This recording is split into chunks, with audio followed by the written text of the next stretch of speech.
नमस्कार मित्रों, मैं हूं डॉक्टर हरिनिवास। चैनल का नाम है संस्कृत साहित्य एवं संस्कृति।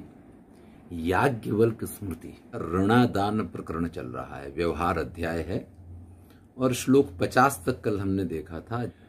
आज हम पहुंचते हैं 51वें श्लोक पे। तो यहां ये कहते हैं कि पितरी प्रोषिते प्रेते व्यसनाभिप्लुतेपि वा पुत्र पौत्रैः ऋणम देयम निन्नवे साक्षी भावितम। अगर पिता प्रोषिते, प्रोषित का अर्थ होता है कि परदेश गए हो, प्रेते यानी मृत्यु हो गई हो, व्यसन, व्यसन का अर्थ होता है कि अगर किसी गलत संगत में, आदत में पड़ गए हों, तो इन सभी स्थितियों में पुत्र पौत्र ही ऋणम देयम। अगर पिता ने कोई ऋण लिया है तो पुत्र और पौत्र को वो ऋण चुकाना चाहिए। देखिए, कल जो बात कही गई थी उसमें ये था कि अगर जुआ खेलने के लिए, शराब पीने के लिए, अपनी काम चेष्टाओं की पूर्ति के लिए, जिन गलत चीजों के लिए वृथा दान शब्द भी आया था, उनके लिए अगर ऋण लिया है तो पुत्र वो ऋण देने के लिए बंधा नहीं है, वो उसको नहीं देना चाहिए। लेकिन मान लीजिए किसी पिता ने घर बनाने के लिए ऋण लिया है, मान लीजिए किसी पिता ने घर की किसी की शादी के लिए ऋण लिया है, किसी पारिवारिक कार्य के लिए जब पिता ने ऋण लिया हो, तो वो ऋण जो है पिता मर जाए या परदेश चला जाए या उसको कुछ गलत लत लग गई हो, तो इन सभी स्थितियों में पुत्र पौत्रों को वो ऋण वापस देना होता है। निन्नवे, अगर पुत्र पौत्रों की ये स्थिति ना हो, साक्षी भावितम, तो जो उसमें साक्षी के रूप में हो, गारंटर जो बना हो, उसको वो धन चुकाना पड़ता है, उसको वो धन चुकाना चाहिए। रिक्थि ग्राह ऋणम दाप्यो योषितद ग्राहस्तथैव च पुत्रो अन्यास्त्रित द्रव्या पुत्रहीनस्य रिक्थिना। अब यहां ये कह रहे हैं कि जो व्यक्ति, मान लीजिए कोई व्यक्ति मर गया या परदेश गया या व्यसन में पड़ गया, उन सभी स्थिति में होता क्या है कि पिता की जो भी जवाबदारियां हैं वो पुत्र पौत्र के सिर पे आती हैं।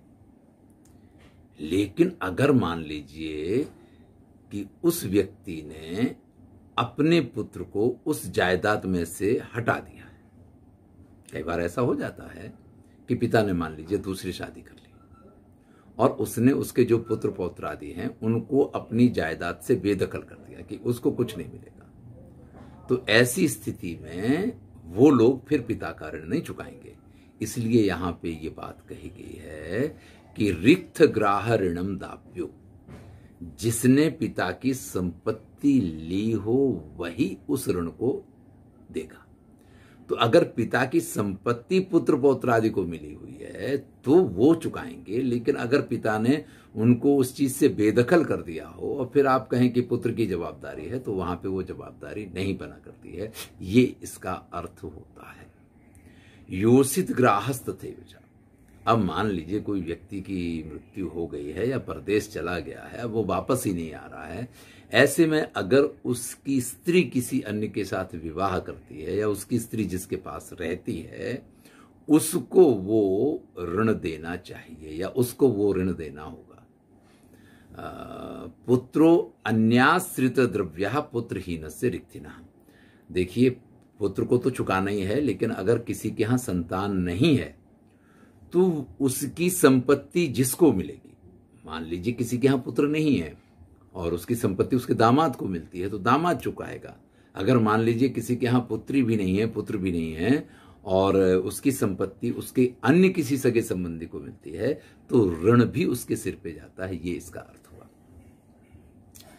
भ्रातॄणाम अथ दंपत्यो पितुः पुत्रस्य चैवहि प्रातिभाव्य ऋणम साक्ष्यम अविभक्तेन तु स्मृतम्। देखिए, बहुत बड़ी बात कह रहे हैं कि भ्रातॄणाम अथ दंपत्यो, मान लीजिए पति है, पत्नी है, भाई हैं, चाचा हैं, जो पारिवारिक लोग एक साथ में रहते हैं, पिता हैं, पुत्र हैं, तो जब आप ऋण लेने जा रहे हैं तो आप प्रातिभाव्यम साक्ष्यम न तु स्मृतम्, तो आप उसके लिए उसके गारंटर नहीं बन सकते।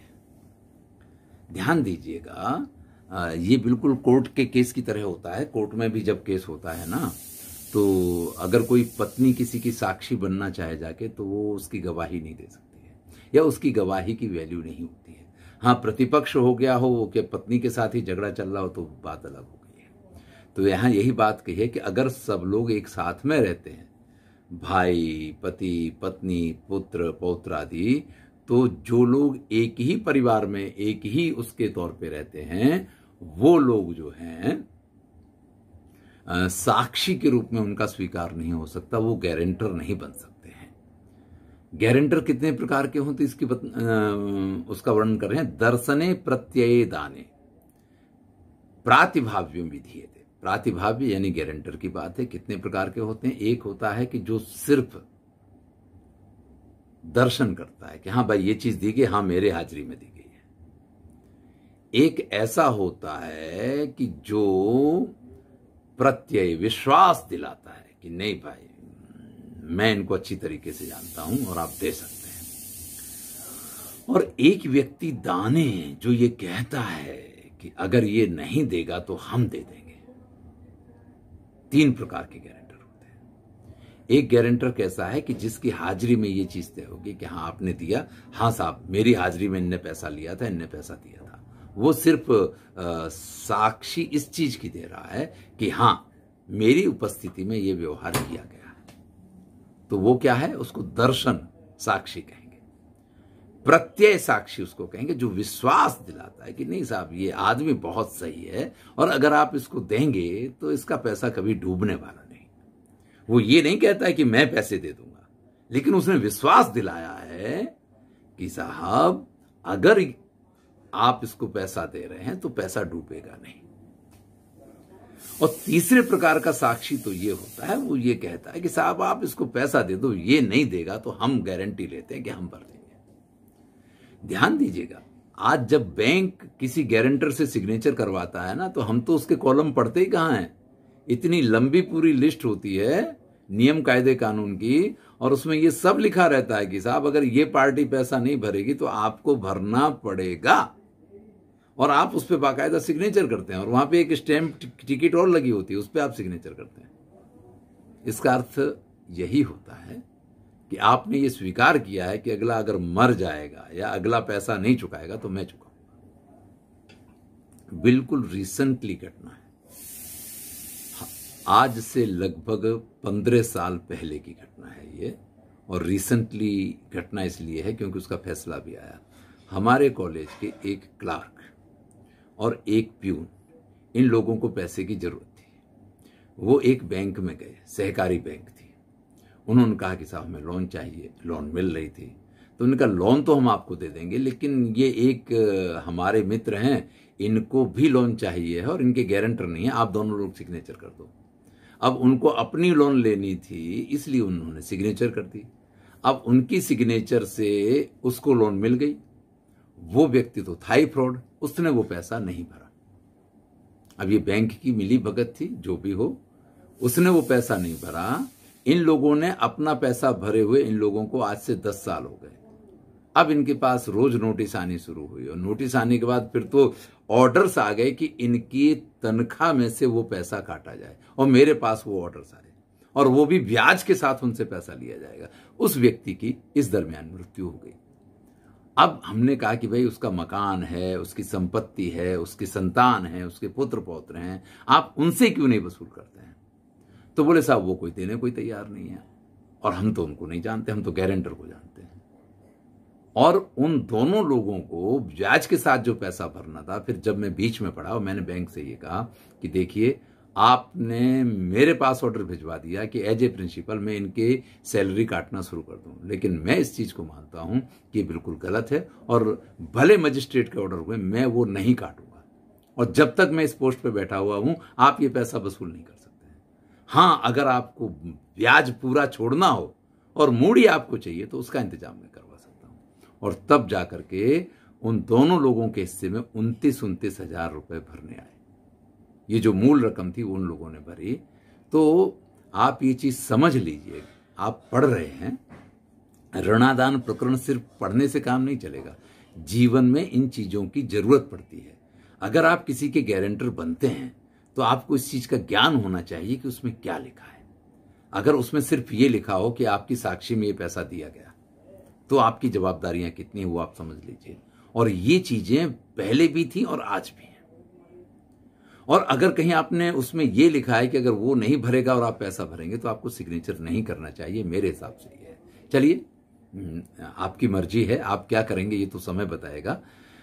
तो यहां गारंटर कितने प्रकार के होते हैं? एक दर्शने, जो सिर्फ दर्शक के रूप में कार्य करता है। एक ऐसा होता प्रत्यय, जो विश्वास दिलाता है। और एक ऐसा होता जो वादा करता है कि वो नहीं भरेगा तो हम भर देंगे। आद्यो तु वितथेदाप्या वितरस्य सुतापि। अब मान लीजिए पहला है कि जिसकी हाजिरी में दिया गया, उसको भी ऋण भरना पड़ेगा अगर उसने सिग्नेचर की हुई है।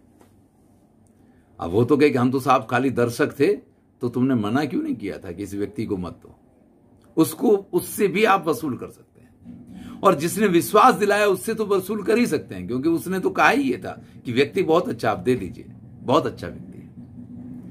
लेकिन अगर किसी व्यक्ति ने ये कहा था कि अगर ये नहीं भरेगा तो हम भर देंगे, तो उस व्यक्ति की तो संतान से भी वो ऋण वसूल करने का प्रोविजन था। ये हमने 54वां श्लोक देखा है।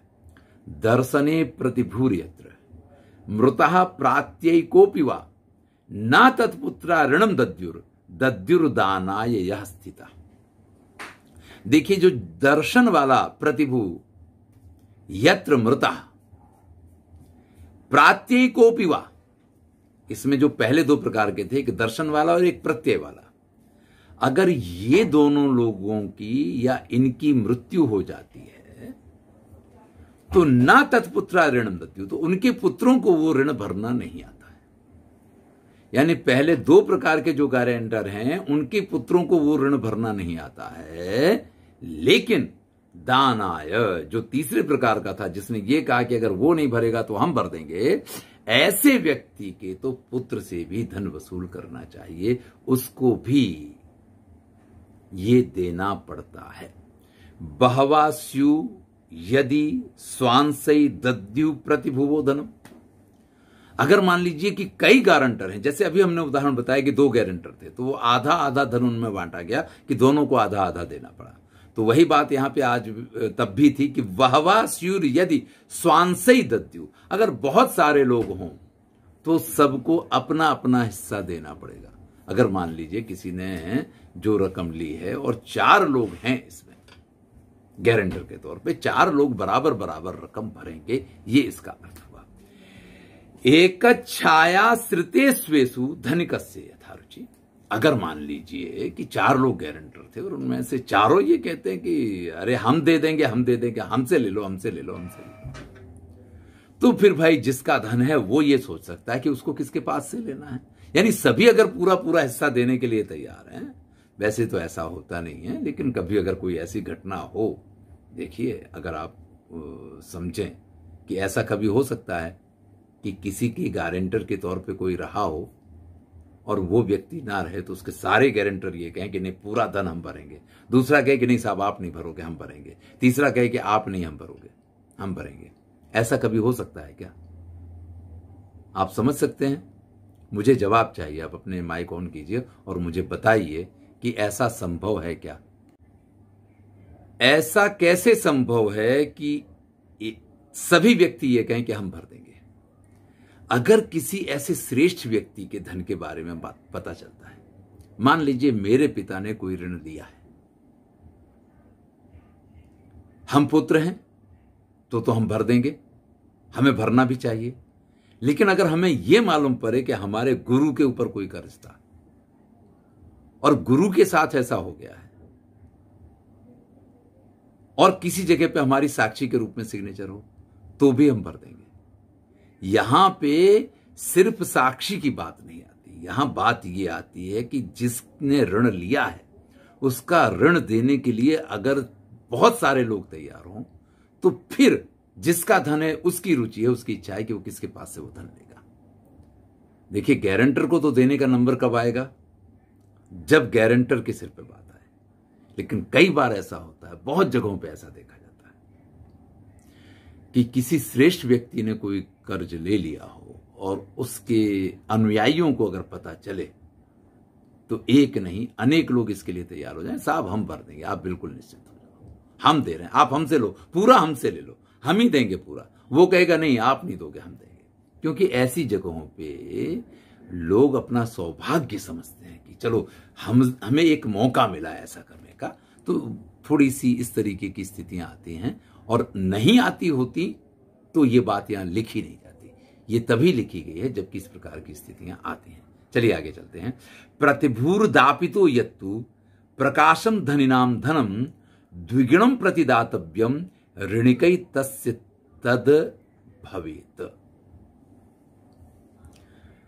अब मान लीजिए कि किसी व्यक्ति कोई परदेश चला गया था, मरा नहीं है, कोई व्यक्ति परदेश चला गया था। अब उसके साक्षी के पास से वो धन वसूल कर लिया गया है। अब वो व्यक्ति परदेश से वापस आता है तो क्या होगा?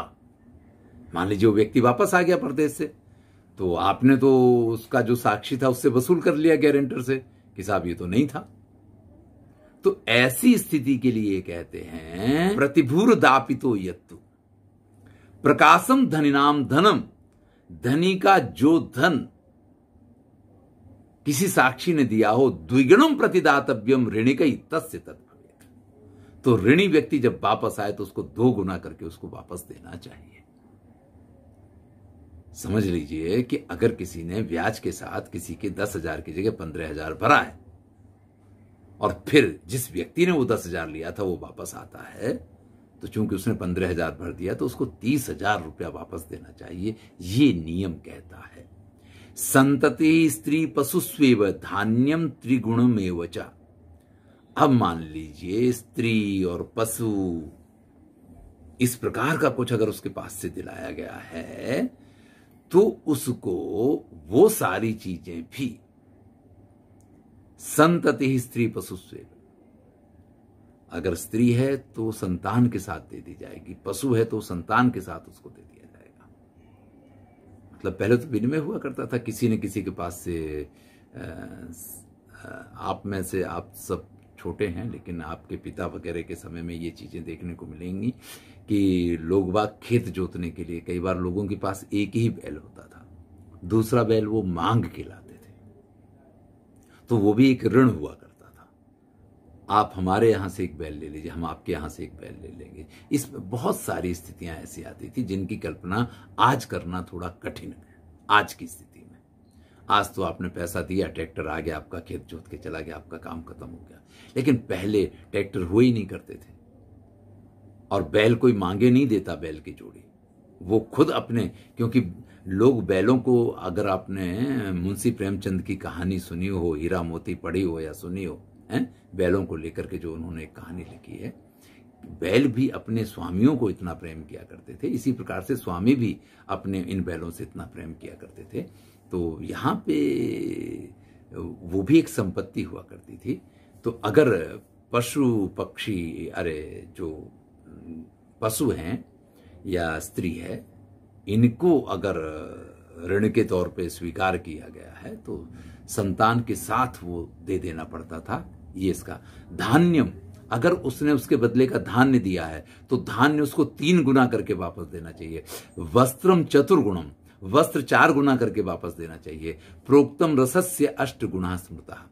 देखिए जो पहले, इससे पहले बात हुई थी उसमें ये सारी चीजें आ चुकी थी कि इतने गुना ब्याज लगेगा, ये इतना गुना देना पड़ेगा, ये इतना गुना। वही बात यहाँ है, अगर कोई धातु वगैरह है तो 8 गुनी करके वापस देनी पड़ेगी। आधि प्रणश्येत दुगुणे धने यदि न मोक्षते काले काल कृतो नश्यत फल भोग्यो न नश्यति।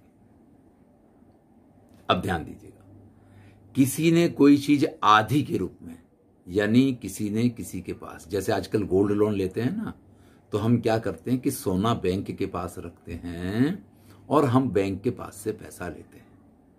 लेकिन इस पद्धति में आजकल क्या होता है कि उसके पास से ब्याज हर महीने लिया जाता है कि आप ब्याज भरते रहिए जब आपके पास पैसा होगा। लेकिन यहां पे नियम यह आया था, आपको याद हो कल हमने चर्चा की थी कि 80% जो रकम है वो दी जाएगी। तो अगर हमारा गोल्ड 1 लाख का है तो 80,000 रुपया हमें मिलेगा। तो ये क्या कहते कि आधि प्रणश्येत दुगुणे धने यदि न मोक्षते। अगर वो 80,000 का 1,60,000 हो जाए, यानी जितना धन लिया गया है अगर उसका डबल हो जाए तो वो चीज डूब जाया करती है, फिर उस चीज पे अधिकार नहीं रहता है। देखिए, सारी चीजें जो आजकल हैं वो सारी चीजें पहले भी थी, लेकिन उनके नियम क्या थे उसकी चर्चा आज चल रही है। तो आधि प्रणश्येत द्विगुणे धने यदि न मोक्ष से, यानी किसी ने अपनी चीज किसी के पास गिरवी रखी है और उसने कोई धन या जो भी उसके पास से प्राप्त किया है, यदि वो नहीं उसको छुड़ाता है और उसका मूल्य ब्याज के कारण 2 गुना हो गया है तो वो चीज डूब जाती है। काले काल कृतो नश्यत फल भोग्यो न नश्यति। और अगर किसी ने समय तय किया है कि हम 2 साल में ये चीज छुड़ा लेंगे या हम 6 महीने में अपनी चीज वापस ले लेंगे, तो वो 6 महीने में या 2 साल में जो समय उसने दिया है उस समय में अगर वो नहीं छुड़ाता है तो भी वो चीज डूब जाएगी। हाँ, एक स्थिति में वो चीज नहीं डूबेगी, फल भोग्यो न नश्यति। अगर सामने वाला व्यक्ति जिसके पास वो बंधक के रूप में रखी गई है चीज, जिसके पास गिरवी रखी गई है चीज, वो अगर उसके फल का उपभोग कर रहा है तो वो चीज नहीं डूबेगी। देखिए, बैंक के पास आप गोल्ड रखते हैं ना, तो बैंक ना तो पहन सकता उसको, ना किसी उपयोग में ले सकता है, तो वो उसके ऊपर अगर आप ब्याज नहीं भर रहे हैं तो चीज डूब जाएगी। लेकिन अगर किसी व्यक्ति के पास आपने अपना सोना रखा है और जब पार्टी वगैरह होती वो व्यक्ति वो सोने के कंगन पहन के निकले या वो जाए, तो वो उसका उपभोग कर रहा है। अगर वो उसका उपभोग कर रहा है तो आप ये चीज मान लीजिए कि कभी भी वो चीज डूबी नहीं मानी जाएगी। आप कभी भी कितने भी समय के बाद उसको छुड़वा सकते हैं, ये इसका नियम ये कहता है। मान लीजिए किसी ने किसी के पास जमीन गिरवी रख दी, अब जमीन गिरवी रखी है और वो क्या करता है, उस जमीन को जोतता है और उससे जो पैदावार होती है वो पैदावार अपने घर पे रखता है। अगर आपने किसी को गाय किसी के पास गिरवी रखी है और उसका दूध वो अगर पी रहा है, तो आप ये चीज मान लीजिए कि ये चीजें कभी भी डूबेंगी नहीं। जब आपके पास संपत्ति हो तब आप उन चीजों को छुड़वा लो, ये इसका अर्थ होता है। गोप्यादि भोगे नो वृद्धिर शोपकारित हापिते नष्टोदयो विनष्टस्य दैवराज कृता धृते। देखिए, जैसे कि ये कहा कि जो वस्तु बंधक के तौर पे रखी गई थी पर सामने वाला उस वस्तु के फल का उपभोग करता। देखिए, वस्तु का उपभोग करने का तो वो है ही नहीं। जमीन हमने मान लीजिए किसी के पास रखी बंधक के तौर पे, तो वो हमारी जमीन बेच नहीं सकता है। गोल्ड जो हमने बैंक के पास रखा वो हमारा गोल्ड बेच नहीं सकता है। अगर ऋणी ने ऋण लिया है और जिस वस्तु के ऊपर लिया है उस वस्तु का उपभोग किया जाता है तो उसको वो वस्तु कभी नहीं डूबेगी। ये बात हम देख चुके थे 59वें श्लोक में। 60वां श्लोक ये कहता है गोप्यादि भोग्ये नो वृद्धि सोपकारे था हापित। अगर वो व्यक्ति उसका उपभोग कर रहा है तो उसका ब्याज भी देय नहीं होता है।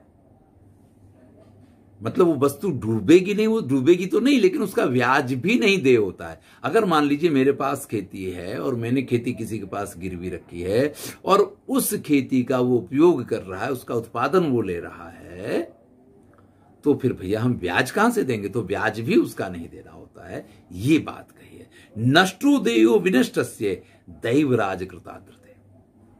और अगर कहीं ऐसा हो जाता है कि किसी कारण से जो वस्तु हमने किसी के पास गिरवी रखी है वो वस्तु उससे खो जाए, नष्ट हो जाए, कुछ भी हो जाए, तो आप ये समझ लीजिए उसकी जवाबदारी है कि जैसे भी हो वो वस्तु उसको वापस करनी पड़ेगी। आधे स्वीकरणात् सिद्धि रक्षमाणोप्य सारदाम यातश्चेदन्य आधेयो धन भागवा धनी भवेत्। जो आधी यानी बंधक रखी हुई चीज है वो जब आप उसका स्वीकार करते हैं कि इस चीज को हम अपने पास रख रहे हैं तो वो चीज आपकी हो जाती है। और ऐसी स्थिति में रक्षमाणोप्य सारदाम, आपको उसकी रक्षा करनी चाहिए और फिर भी असारताम वो खो जाती है तो आपको धन भागवा धनी भवेत्, उसके जितना धन या उसके जैसी वस्तु वापस करनी चाहिए। इसका नियम है। चरित्र बंधक कृतम सवृद्ध्या दापयेत धनम सत्यंकार कृतम द्रव्यम द्विगुणम प्रतिदापयेत। देखिए, यहाँ पे एक विशिष्ट बात आई है। अगर किसी ने चरित्र को बंधक के रूप में रखा है, आज हम इन चीजों की कल्पना कहाँ करते हैं? आपने फिल्म देखी हो तो वहां पे तानसेन या जो लोग थे अपने राग को गिरवी रख देते थे कि हम इस राग को अब नहीं गाएंगे, और अगर वो उस राग को नहीं गा सकते हैं ना, तो अगर उन्होंने उसको गिरवी रख दिया तो वो राग नहीं गाएंगे।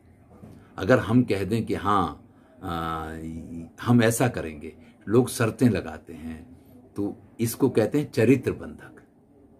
आज तो इसकी कल्पना करना भी बड़े टेढ़ा काम है?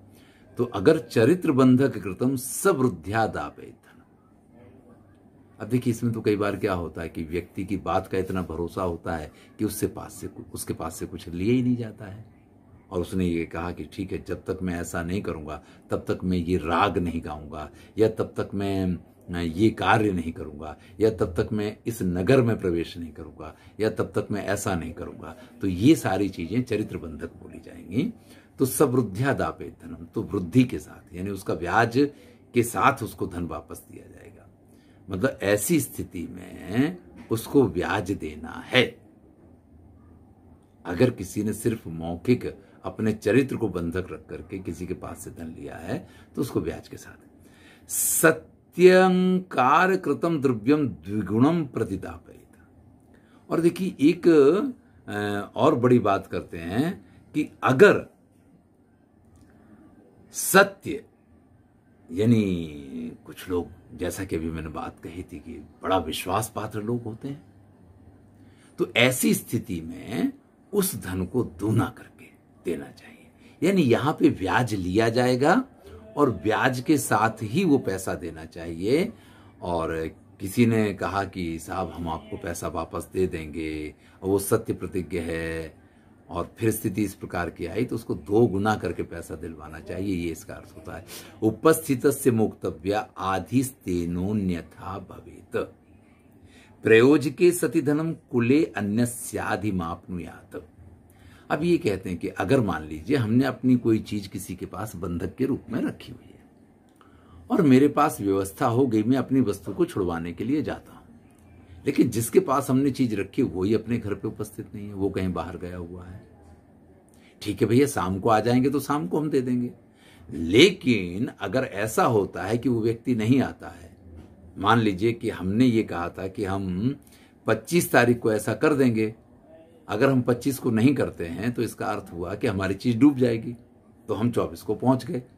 अब सामने वाला व्यक्ति 28 तारीख तक गायब बना रहे, और फिर वो कहे कि देखो आप आए नहीं समय पे, 25 तारीख को आपकी चीज डूब गई है। ऐसा भी बहुत हुआ करता था। तो वो ये कहते हैं कि ऐसी स्थिति आने पर के उपस्थितस्य मोक्तव्य आधिस्थेनोन्यथा भवेत प्रयोजके सति धनम कुले। कुल में जो भी योग्य व्यक्ति हो, अन्यस्य अधिमाप्नुयात, उसको वो धन देना चाहिए। उसका ब्याज जो कुछ देना है ना, उसको दे करके वो प्रोग्राम पूरा कर देना चाहिए। तत्काल कृत मूल्यो वा तत्र तिष्ठेत वृद्धि कई बिना धारिण काद्वापि विक्रीणीत ससाक्षिकम। अब मान लीजिए और कोई वस्तु हमने रखी है, लेकिन हमारे पास धन की व्यवस्था नहीं हुई। हम कहते हैं कि आप हमारी वस्तु हमें दो, हम अभी उसको बेच करके और आपको आपका पैसा दे देते, जो पैसा हमारा बचेगा वो हम ले लेंगे, हैं? तो चाहे उसका ब्याज 2 गुना हो गया हो, फिर भी उस वस्तु को आप डूबा हुआ नहीं मान सकते। समझ लीजिए क्या कहा गया कि अगर कोई व्यक्ति ये चाहता है कि उसने जो अपनी संपत्ति या अपनी जो भी चीज उसने गिरवे रखी है, उस चीज को आप उसको दे दीजिए, उसको बेच करके आपका धन वापस देना चाहता है, तो इस स्थिति में चाहे उसका धन मूल जो कुछ है वो मिलके कितना भी हो गया हो, फिर भी किसी को साक्षी में रख करके, देखिए ऐसे तो वापस नहीं दे देंगे, ऐसे वापस दिया फिर वो बेचने गया वापस ही नहीं आएगा। लेकिन कोई ऐसा व्यक्ति जो जवाबदारी ले, जो गारंटर हो, तो उसकी गारंटी में आप वो वस्तु उसको दे करके और उसको बिचवा करके और उसका मूल्य जो भी है, आपका जो भी ब्याज बनता है वो आपको लेना चाहिए। इस स्थिति में आप उसको ये नहीं कह सकते हैं कि आपकी चीज 2 गुना पैसा हो गया तो डूब गई है। अगर वो ये कह रहा कि नहीं हम बेच के आपको पैसा देने के लिए तैयार हैं, आपका जो है वो आप ले लीजिए, तो समझ लीजिए कि वो वस्तु कभी नहीं डूबती है। उस वस्तु को 2 गुना होने के बाद भी उसको वापस देना चाहिए। यदा तु दुगुणी भूतम ऋण माधव तदा खलु मोच्य आधिस तदुत्पन्ने प्रविष्टे दुगुणे धनम। तो मान लीजिए कि किसी ने मूलधन लिया है, किसी ने 10,000 रुपया लिया, अब वो व्यक्ति 10,000 का 20,000 रुपया दे रहा है, तो भैया वो वस्तु छोड़ देनी चाहिए। भैया आपने 10,000 दिया था, 10,000 का आपको 20,000 मिल गया, अब आपको और क्या करना है, उसकी वस्तु उसको वापस दे दीजिए। तो यदा तु दुगुणी भूतम ऋण आधौ तदा खलु, जब आधौ यानी बंधक वस्तु के ऊपर जिसने जो ऋण लिया है उसको 2 गुना करके वो वापस दे रहा है, मोच्य आधि तदुत्पन्ने, तो ऐसी स्थिति में जो आधी है, जो बंधक वस्तु, जो गिरवे रखी हुई वस्तु है, उसको छोड़ देना चाहिए। प्रविष्टे दुगुणे धने, जब आपको उसका 2 गुना होकर के धन मिल जाता है। तो इस प्रकार से यहां आकर के ऋणादान प्रकरण समाप्त होता है। और इस प्रकरण में हमने किन किन चीजों को देखा है, एक बार फिर से हम चर्चा करेंगे। सबसे पहली बात यह है कि ऋण किस किस को दिया जा सकता है, किसके पास से कितना ब्याज लिया जा सकता है, क्यों थे उसके कारण हमने कल आपको बताए थे। कौन कौन ऐसे लोग हैं जो लिए हुए ऋण को वापस देने के लिए बंधे हुए हैं, किसका कौन सा ऋण है जिसको किस किस को देने के मतलब देना ही पड़ता है, और गारंटर का क्या काम है, गारंटर की क्या उपयोगिता है, और अगर कोई चीज गिरवे रख करके पैसा लिया जाता है तो उसका क्या परिणाम होता है, उसको किस प्रकार से क्या किया जाएगा, ये पूरी बातें ऋणादान प्रकरण में आई हैं और उन सबको हमने देखा है। मैं समझता हूं कि आपको अच्छी तरीके से सारी चीजें समझ में आ गई होंगी। धन्यवाद। मैं हूं डॉक्टर हरिनिवास और चैनल का नाम है संस्कृत साहित्य एवं संस्कृति।